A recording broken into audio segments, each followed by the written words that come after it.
Student, তোমরা যারা ক্যালকাটা ইউনিভার্সিটির আন্ডারে 6 সেমিস্টারের ছাত্রছাত্রী আছো এবং তোমাদের ইতিহাস সাবজেক্টটা পাস কোর্সে আছে, তোমাদের জন্য আজকের ক্লাসটা খুবই গুরুত্বপূর্ণ। আজকের ক্লাসে তোমাদের ডিএসসি B1 এবং B2 পেপারের 100% কমনযোগ্য সাজেশন নিয়ে আলোচনা করব।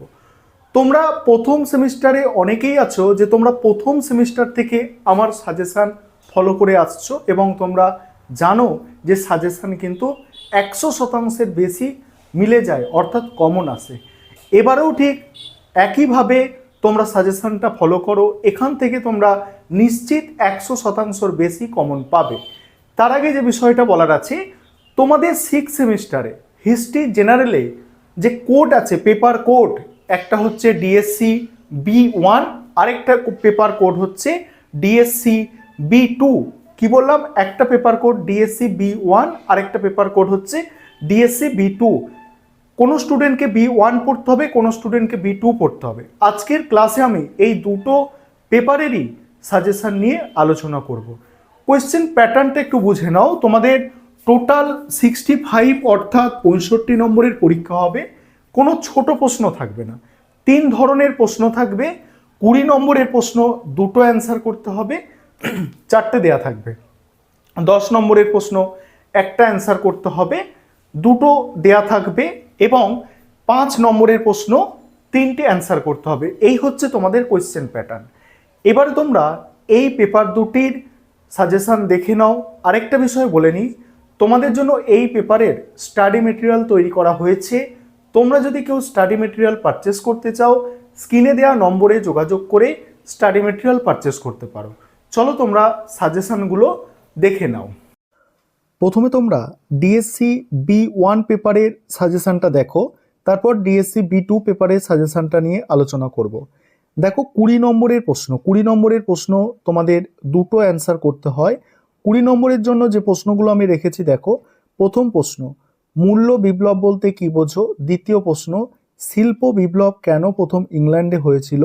নেক্সট আছে ইউরোপীয় সমাজের ওপর শিল্প বিপ্লবের প্রভাব আলোচনা করো। তারপরে 19বিংশ শতকের দ্বিতীয়ার্ধে সমাজতান্ত্রিক আন্দোলনের প্রধান প্রবণতাগুলি কি ছিল? এই যে 4টে প্রশ্ন আছে, এই 4টে প্রশ্ন তোমরা যদি ভালো করে তোমরা এই 4টে প্রশ্ন করো, আশা করি এখান থেকে তোমরা দুটো প্রশ্ন কমন পেয়েই যাবে। এছাড়া যে প্রশ্নগুলো তোমরা 20 নম্বরের জন্য দেখতে পারো, আরও 3টে এক্সট্রা প্রশ্ন এখানে দেওয়া আছে। একটা হচ্ছে বাণিজ্যিক পুঁজিবাদের বৈশিষ্ট্যগুলি আলোচনা করো। নেক্সট আছে 19বিংশ শতকের মধ্যভাগে জার্মান শিল্পের অগ্রগতির কারণগুলি বর্ণনা করো। নেক্সট ইউরোপের সমাজ ও রাজনীতিতে শিল্প বিপ্লবের প্রভাব আলোচনা করো। টোটাল এখানে 7টা প্রশ্ন, প্রথম 4টে মোস্ট ইম্পর্টেন্ট। এবার 10 নম্বরের প্রশ্ন দেখে নাও। আর আবারও বলছি, তোমাদের জন্য কিন্তু স্টাডি মেটেরিয়াল রেডি আছে। তোমরা যারা স্টাডি মেটেরিয়াল পারচেস করতে চাইছো অবশ্যই তোমরা যোগাযোগ করে নেবে স্ক্রিনে দেওয়া নম্বরে যোগাযোগ করে। এবার দেখো 10 নম্বরের প্রশ্ন। প্রথম প্রশ্ন, শিল্প পুঁজিবাদ বলতে কি বোঝো? দ্বিতীয় প্রশ্ন, শিল্পায়ন কিভাবে ইউরোপে একটি নতুন শ্রমিক শ্রেণীর জন্ম দিয়েছিল? এই দুটো মোস্ট ইম্পর্টেন্ট, ঠিক আছে? এই দুটো মোস্ট ইম্পর্টেন্ট। তারপরে দেখো ইংল্যান্ডের শিল্পায়নের কারণগুলি বর্ণনা করো। নেক্সট, সপ্তদশ শতকে বাণিজ্যিক বিস্তারে নেদারল্যান্ডের ভূমিকা। মূল্য বিপ্লব বলতে কি বোঝো? ষোড়শ শতাব্দীতে ইউরোপীয় অর্থনীতির ওপর এর প্রভাব। নেক্সট, ইংল্যান্ডের শিল্প বিপ্লব কেন প্রথম শুরু হয়েছিল?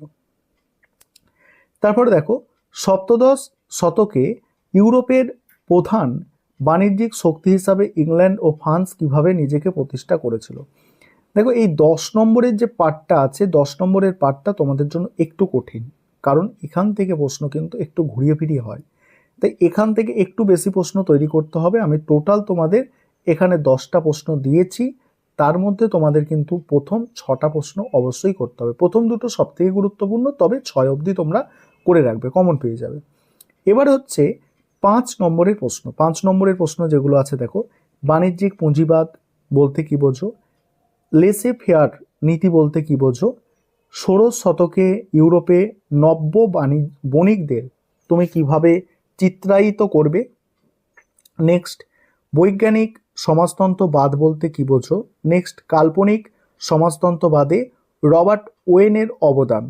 নেক্সট, ইংল্যান্ডের এনক্লোজার ব্যবস্থার ওপর একটি সংক্ষিপ্ত টিকা। এই 6টা প্রশ্ন তোমাদের জন্য মোস্ট ইম্পর্টেন্ট। আশা রাখি এই 6টা প্রশ্নের মধ্যেই তোমরা 3টে প্রশ্ন কমন পেয়ে যাবে। তারপরে যেগুলো দেখবে, মূল্য বিপ্লব কি কারণে হয়েছিল, পরের প্রশ্ন আছে এনক্লোজার ব্যবস্থা গড়ে ওঠার কারণ কি ছিল। নেক্সট, প্রোটেস্টান্ট মতবাদ কি পুঁজিবাদ গড়ে উঠতে সহায়তা করেছিল। নেক্সট, জার্মানির অর্থনৈতিক উন্নয়নে জোলভেরাইন কি ভূমিকা ছিল। নেক্সট দেখো, পরের প্রশ্ন শিল্প পুঁজিবাদ বলতে কি বোঝো। আর আরেকটা আছে দেখো, আরেকটা 12 দাগের প্রশ্ন, এটা করতেও পারো নাও পারো, ঠিক আছে, অতটাও গুরুত্বপূর্ণ নয়। এবারে তোমাদের যাদের ডিএসসি B2 পেপার আছে তোমরা সাজেশনটা দেখো। 20 নম্বরের প্রশ্ন দেখো, পশ্চিম ইউরোপে সামন্ততন্ত্রের পতনের জন্য অভ্যন্তরীণ স্ববিরোধ কতটা দায়ী ছিল। তারপরে আছে কেন ইতালিতে সাধারণভাবে এবং ফ্লোরেন্সে বিশেষভাবে নবজাগরণ শুরু হয়। নেক্সট, জার্মানির ধর্ম সংস্কার আন্দোলনে কেন্দ্রীয় ব্যক্তিরূপে মার্টিন লুথারের সাফল্য নির্ধারণ করো। ষোড়শ শতকে বাজারমুখী উৎপাদন কিভাবে ইউরোপের কৃষি ব্যবস্থায় রূপান্তর ঘটিয়েছিল। এই প্রথম 4টে প্রশ্ন ভালো করে করো তোমরা, দুটো এখান থেকে আশা রাখি তোমরা কমন পেয়ে যাবে। তারপরে ষোড়শ শতকে ইউরোপের অর্থনীতির ওপর মূল্য বিপ্লবের প্রভাব কি ছিল। নেক্সট, বিজ্ঞান বিপ্লব বলতে কি বোঝো, ইউরোপে এর প্রভাব আলোচনা করো। 6টা প্রশ্ন দিয়েছি, প্রথম 4টে করলে বলছি তোমাদের দুটো কমন অবশ্যই পেয়ে যাবে। এবারে 10 নম্বরের প্রশ্নর জায়গাটা কিন্তু একটু ভাইটাল, অর্থাৎ এখান থেকে তোমাদের একটু বেশি প্রশ্ন পড়তে হয়। আরেকটা বিষয় তোমাদের আবারও মনে করিয়ে দিচ্ছি যে তোমাদের স্টাডি মেটেরিয়াল কিন্তু এই পেপারগুলো তৈরি আছে, তোমরা চাইলে স্টাডি মেটেরিয়াল পারচেস করতে পারো, অর্থাৎ কিনতে পারো। এবার দেখো 10 নম্বরের প্রশ্ন, ধ্রুপদী সাহিত্যে পুনরাবিষ্কার কিভাবে ইউরোপের রেনেসাঁসকে প্রভাবিত করেছিল। তারপরে ধর্ম সংস্কার ইতিহাসে জন ক্যালভিনের ভূমিকা মূল্যায়ন করো। তারপরে নতুন বিশ্বে স্পেনীয় সাম্রাজ্য কিভাবে একটি বিশাল স্থায়ী খনি অঞ্চল ভিত্তিক জনসমাজে পরিণত হয়। তারপরে আছে ইউরোপের সমাজতন্ত্র থেকে ধনতন্ত্রের উত্তরণ প্রসঙ্গে যুগ সন্ধিক্ষণের বিতর্ক আলোচনা করো। তারপরে আছে কি ইউরোপের নবজাগরণে ফ্লোরেন্সের অবদান। নেক্সট আছে দেখো ইউরোপের মুদ্রণ বিপ্লবের তাৎপর্য। নেক্সট, ইউরোপের ধর্ম সংস্কার আন্দোলনে মার্টিন লুথারের ভূমিকা। ষোড়শ শতকে ইউরোপে বাণিজ্যিক কার্যকলাপে ভূমধ্যসাগর থেকে আটলান্টিক মহাসাগরে যাওয়ার কারণ কি ছিল। নেক্সট, ইউরোপে প্রথম শিল্প বিপ্লব সম্বন্ধে লেখো। এখানে 9টা প্রশ্ন আছে, তার মধ্যে প্রথম 4-5টা প্রশ্ন সব থেকে গুরুত্বপূর্ণ। এবার 5 নম্বরের প্রশ্ন দেখো, ম্যানর ব্যবস্থা বলতে কি বোঝো, পৌর মতবাদ কি, ধর্ম সংস্কার আন্দোলন কেন প্রথম জার্মানিতে হয়েছিল। তারপরে দেখো অ্যানা ব্যাপটিস্ট কারা ছিল। নেক্সট আছে নিকোলো মেকিয়াভেলি সম্পর্কে সংক্ষিপ্ত টিকা। সপ্তদশ শতকে ইউরোপের একটি গুরুত্বপূর্ণ অর্থনৈতিক কেন্দ্র হিসাবে আমস্টারডাম উত্থানের কারণ আলোচনা করো। এখানে দেখো প্রথম যে 6টা প্রশ্ন তোমরা দেখলে, এই 6টা প্রশ্ন তোমাদের জন্য মোস্ট ইম্পর্টেন্ট। আর তোমাদের যদি টোটালি বলো তাহলে ডিএসসি B1 পেপারের থেকে তুলনামূলকভাবে B2 পেপারটা একটু কঠিন আছে, খুব বেশি কঠিন নেই। পরের প্রশ্ন, মানবতাবাদী শিক্ষার প্রধান বৈশিষ্ট্যগুলি আলোচনা করো। তারপরে আছে মূল্য বিপ্লব বলতে কি বোঝো, ইউরোপের অর্থনীতির ওপর ব্ল্যাক ডেথের প্রতিক্রিয়া কি ছিল। তারপরে সামন্ততন্ত্রের সংকট বলতে কি বোঝো। নেক্সট, ষোড়শ শতকে ইউরোপের অর্থনীতিতে মূল্য বিপ্লবের প্রভাব কি ছিল।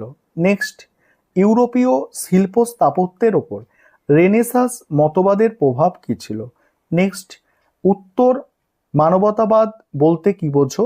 নেক্সট আছে প্রতিবাদী ধর্ম সংস্কার আন্দোলনের এক চরমপন্থী শাখা হিসাবে অ্যানা ব্যাপটিস্ট আন্দোলন সম্পর্কে লেখো। তারপরে বাণিজ্য বিপ্লবের কারণ কি, আফ্রিকায় দাস ব্যবসায় ইউরোপ থেকে কিভাবে যুক্ত ছিল। এই হচ্ছে তোমাদের দুটো পেপারের টোটাল সাজেশন।